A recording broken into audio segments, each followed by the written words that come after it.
Notre pays est à la fin d'un cycle, politique et nécessairement le personnel politique va être renouvelé.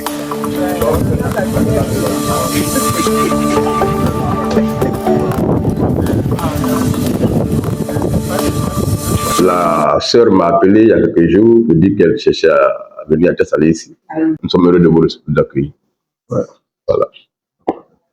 Alors, donc, comme on dit, bonne arrivée. Bienvenue à Thiès-Salé. Merci beaucoup. Alors, donnez-nous les premières nouvelles de cette mobilisation d'une telle forte délégation pour venir ici à Thiès-Salé.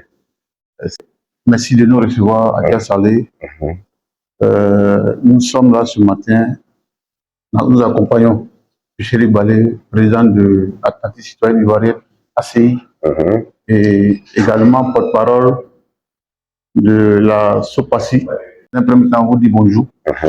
Et puis, depuis votre réélection, un camarade m'a dit de dire réélection en tant que maire, parce que vous avez été élu et les gens ont voulu qu'on reprenne la direction. C'est ça. Donc, quand vous êtes élu, nous on considère que vous êtes réélu. C'est ça. Voilà. Et donc, nous sommes là pour vous féliciter et vous dire que la société civile que nous sommes là, avec ce que vous faites aujourd'hui, c'est ça.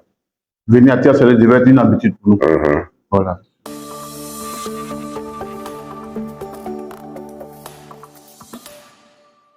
Alternative citoyenne ivoirienne est une plateforme de la société civile qui a pour souci principal, au-delà de la restauration de la démocratie et la paix dans notre pays, de travailler à défendre les intérêts du peuple.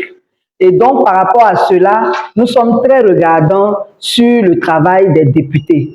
Et depuis notre convention du 19 août 2023, nous avons décidé de former nos membres, de créer nos bases afin d'avoir, nous aussi, un groupe parlementaire en 2026. C'est ce qu'on avait toujours annoncé. Et parmi les députés ivoiriens, il y en a un qui fait la différence. Et comme on dit, il faut reconnaître, même si on n'aime pas le lien, il faut reconnaître qu'il faut vivre. Par rapport à cela, nous avons venir rencontrer le député Assalé Tiemoko, qui n'est plus à présenter, pour profiter de son expérience, mais surtout demander son assistance dans ce que nous sommes en train de faire, parce qu'il a beaucoup d'expérience. Il a initié beaucoup de choses au niveau même de sa commune. Donc, on peut dire que non seulement nous sommes venus apprendre à son école, mais nous sommes venus surtout le solliciter, à nous aider à être comme lui et même mieux que lui. Voilà.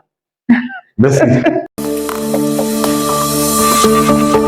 Bien, écoute, merci. Je voudrais remercier Mme Chéri Balé et sa structure, dont quelques membres sont passés ici aujourd'hui à Thiès-Salé pour nous saluer, pour nous rencontrer, pour que nous ayons une scène de travail sur les perspectives qui s'offrent à nous en termes de formation des masses, en termes de formation d'une sorte de nouveau personnel politique pour être demain outillé pour la relève au niveau des collectivités, au niveau du Parlement, et pourquoi pas même de la société civile. Avant de s'engager, il faut être formé. Et donc la démarche qui a été faite était que l'exemple que nous essayons de représenter dans le pays puisse être dupliqué et que cet exemple soit mis au service de la communauté, et donc de former les jeunes gens, de former les membres de son association, de sa structure, pour faire en sorte qu'en 2025 ou en 2026, nous ayons une masse critique de jeunes ivoiriens formés aux valeurs républicaines, formés aux fonctions de députés, de maires, de présidents du conseil régional, afin qu'ils se lancent dans la bataille pour préparer la relève.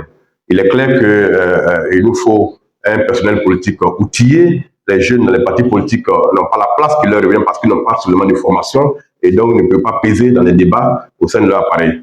Il est important que nous contribuions, chacun à son niveau, à faire en sorte que ces jeunes soient formés. Et donc la démarche que Chéri fait aujourd'hui va dans ce sens-là, que nous nous mettions au service des Ivoiriens, au service de tous ceux qui veulent apprendre et qui veulent avoir une expérience dans le domaine politique, dans le domaine associatif, dans le domaine de la société civile. C'est un peu ça le sens-là. Et donc nous sommes en synergie là-dessus.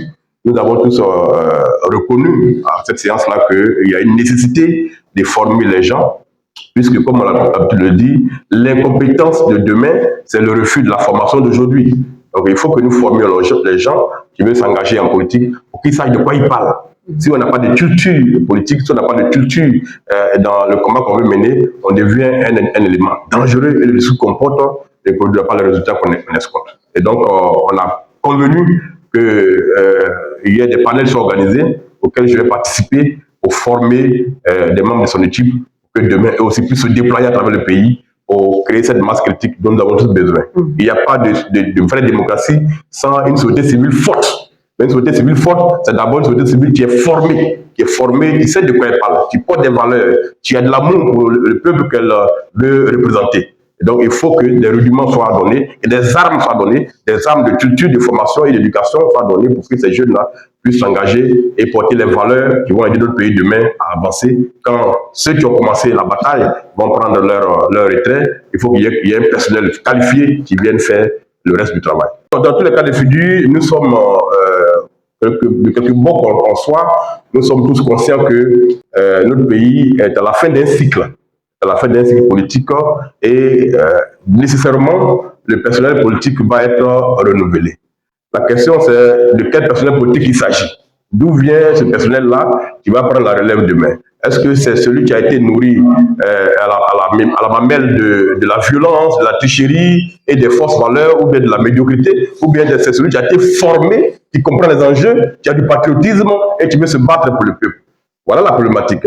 Et donc, il faut qu'après 2025, il y ait une nouvelle dynamique de jeunes Ivoiriens. D'ailleurs, le chef de l'État lui-même a appelé à ce que les plus jeunes s'engagent pour prendre la relève demain. Donc, c'est un appel auquel nous répondons pour dire, eh bien, on l'a bien entendu, on se forme pour venir et que demain aussi, on va prendre la relève. Voilà la problématique. Voilà.